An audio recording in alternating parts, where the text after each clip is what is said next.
Halo semuanya, perkenalkan nama saya Nicholas Jeremy Jaya dari kelas 2A Informatika, dan pada video kali ini saya akan menjelaskan tentang representasi data yang ada di dalam komputer. Tapi tunggu dulu, kalau saya jelasinnya kayak gini kayaknya ngebosenin ya. Jadi saya jelasin aja pakai animasi supaya enak dilihat dan videonya menarik. Oke, langsung aja kita ke videonya. Baik, pertama-tama marilah kita kenalan dulu nih sama apa itu representasi data yang ada di komputer. Jadi representasi data komputer adalah istilah yang berkaitan dengan representasi atau penampilan data di komputer. Representasi data inilah yang menjadi kunci untuk mempermudah kerja komputer, khususnya untuk memproses, menyimpan, dan mengkomunikasikan informasi kepada penggunanya. Karena data dan instruksi tidak dapat dimasukkan dan diproses langsung ke komputer dengan menggunakan bahasa kita, yaitu bahasa manusia. Segala jenis data, baik itu angka, huruf, simbol khusus, suara, ataupun gambar, harus terlebih dahulu diubah ke dalam bentuk yang dapat dibaca oleh mesin, yaitu bentuk biner. Oleh karena itu, penting bagi kita untuk memahami bagaimana komputer beserta perangkat periferalnya menangani data. Tapi tunggu dulu, pernah nggak kepikiran kenapa komputer tuh pakainya biner? Nah, hal ini sebenarnya karena terbukti sulit untuk mengembangkan perangkat yang memahami bahasa alami secara langsung, karena bahasa alami itu memiliki tingkat kompleksitas yang tinggi. Namun, lebih mudah untuk membangun rangkaian listrik berdasarkan logika biner atau on dan off.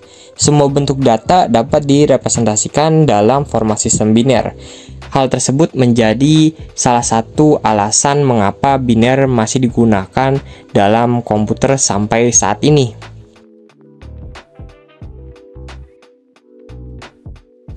Nah, sekarang sebelum lebih jauh lagi, mari kita berkenalan sama yang namanya organisasi data. Jadi, komputer bekerja dengan ukuran data tertentu seperti bit, nibble, byte, word, dan double word. Pertama-tama, mari kita berkenalan dengan satuan data yang paling kecil atau paling sederhana, yaitu bit. Bit disingkat dengan binary digit. Bit itu saking sederhananya, dia hanya terdiri dari dua bilangan, yaitu 0 dan 1. Selanjutnya ada nibble. Nibble itu bisa dikatakan sebagai setengahnya byte, karena nibble adalah satu grup bilangan yang terdiri dari 4 bit. Ia merepresentasikan 16 kondisi yang berbeda, mulai dari 0000 sampai 1111. Selanjutnya ini nih yang paling sering kita dengar, yaitu byte. Byte adalah satu grup bilangan yang terdiri dari 8 bit.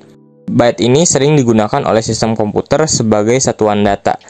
Byte terdiri dari 8 bit, sehingga byte dapat merepresentasikan data hingga 256 data. Dapat kita lihat di sini adalah tabel perbandingan byte. Hal yang perlu kita garis bawahi adalah byte itu disimbolkan dengan huruf B besar, sementara bit disimbolkan dengan huruf B kecil. Jadi jangan tertukar ya. Selanjutnya ada yang 2 kali lebih besar daripada byte, yaitu word. Word adalah satu grup bilangan yang terdiri dari 16 bit.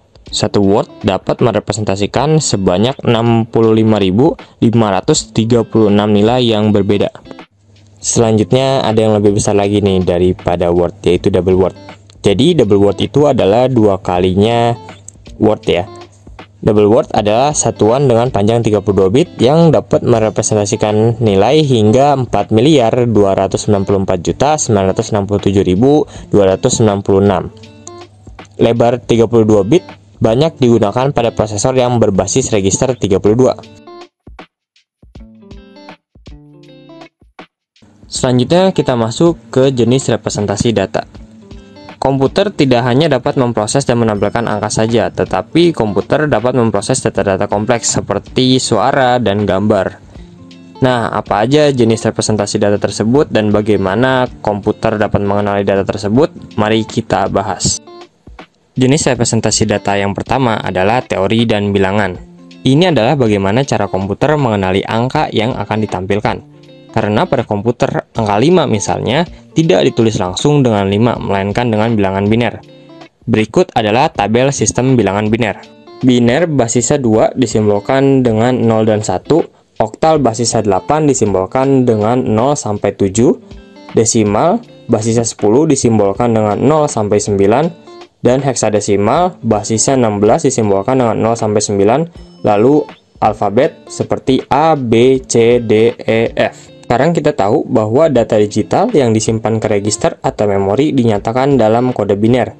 Contohnya bilangan 5 dan 6 dalam heksadesimal disimpan ke dalam register berukuran 4 bit dan register berukuran 8 bit dalam bentuk yang berbeda. Dapat dilihat di gambar. Lalu contoh lain dari data angka yang dinyatakan dalam kode biner. Contohnya 3 dinyatakan dengan 0011, 4 dinyatakan dengan 0100, dan 56 dinyatakan dengan 0101, 0110. Kedua, representasi data teks. Terdapat dua pengkodean teks yang saat ini banyak digunakan, yaitu pengkodean ASCII atau American Standard Code for Information Interchange dan Unicode. ASCII menggunakan 8 bit atau 1 byte untuk merepresentasikan karakter, sehingga terdapat 256 jenis karakter menggunakan pengkodean ASCII dari 0000, 0000 sampai 1111, 1111. Sementara Unicode adalah pengkodean dengan menggunakan 16 bit untuk merepresentasikan karakter. Di Unicode sendiri terdapat 65.536 jenis karakter yang berbeda. Mungkin penasaran ya dengan cara representasi data teks dalam komputer. Nah, berikut saya uraikan prosesnya. Pertama-tama, pengguna menekan tombol huruf pada keyboard. Pada kasus ini, saya menggunakan contoh huruf Z. Kedua, keyboard mengonversi input fisik menjadi data digital yang sesuai dengan kode ASCII. Untuk kasus ini, huruf Z yaitu kode binernya 1011010. Ketiga, data digital tersebut akan dikirim dari keyboard ke unit pemrosesan pusat atau CPU melalui koneksi yang ada.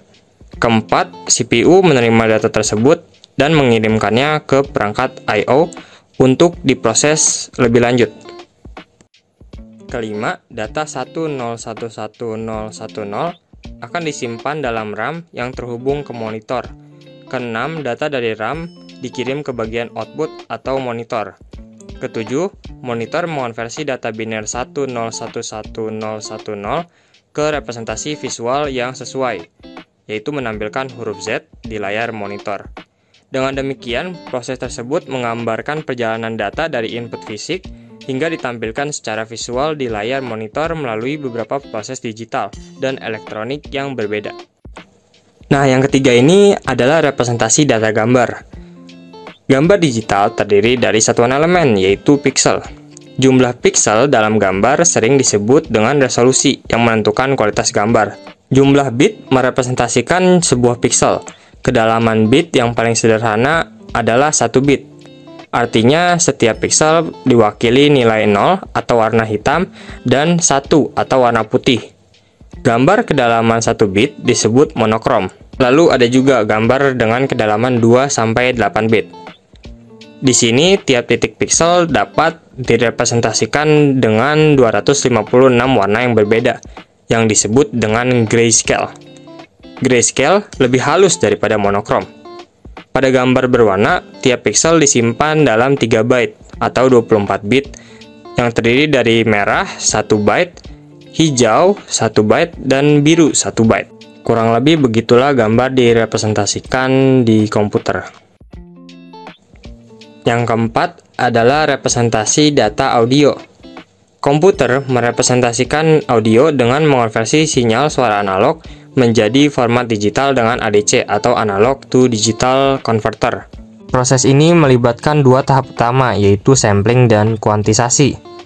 Sampling adalah proses sinyal suara analog direpresentasikan ke dalam bentuk gelombang yang berfluktuasi seiring waktu.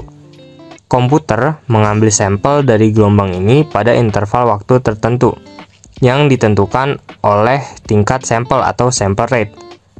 Semakin tinggi sample rate, semakin sering sampel diambil, dan semakin akurat representasi digital audio tersebut.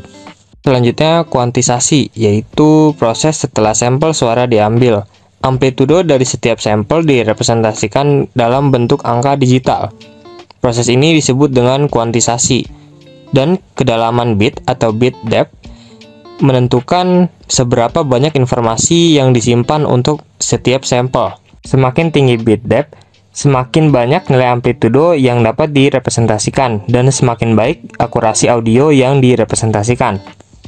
Hasil dari proses sampling dan kuantisasi ini adalah serangkaian angka digital yang merepresentasikan sinyal suara. Data digital ini dapat disimpan dalam berbagai format file seperti WAV, MP3, atau format-format lainnya. Kemudian, ketika audio tersebut dimainkan, komputer menggunakan proses sebaliknya, yaitu menggunakan DAC atau Digital to Analog Converter untuk mengubah data digital kembali menjadi sinyal suara analog yang dapat didengar oleh telinga pengguna melalui perangkat audio seperti speaker atau headphone. Kelima, representasi data video. Komputer merepresentasikan data video digital dengan menggunakan kombinasi dari frame dan pixel. Setiap frame adalah gambar statis yang menangkap momen tertentu dari video, mirip dengan foto. Sedangkan pixel adalah unit terkecil dari gambar digital yang memiliki nilai warna dan intensitas tertentu. Dalam video digital, setiap frame terdiri dari jutaan pixel yang disusun secara teratur untuk membentuk gambar. Ketika sebuah video direkam, kamera merekam gambar dari luar dan mengonversinya menjadi data digital. Setiap frame direpresentasikan oleh kumpulan pixel yang mewakili warna dan intensitas cahaya di setiap titik dalam gambar. Selanjutnya, komputer menyimpan data ini dalam format yang dapat diakses dan diproses lebih lanjut. Lalu, saat video diputar, komputer secara berurutan mengambil setiap frame dan menampilkannya di layar. Dengan demikian, rangkaian frame ini memberikan ilusi gerakan kepada penonton. Proses ini terjadi dengan sangat cepat, biasanya beberapa puluh hingga ratusan frame per detik, sehingga menciptakan pengalaman visual yang mulus. Jadi kurang lebih begitulah video dapat direpresentasikan di komputer. Ya, akhirnya kita sudah sampai di penghujung materi. Terima kasih yang sudah nonton sampai akhir. Semoga video ini dapat bermanfaat dan terima kasih.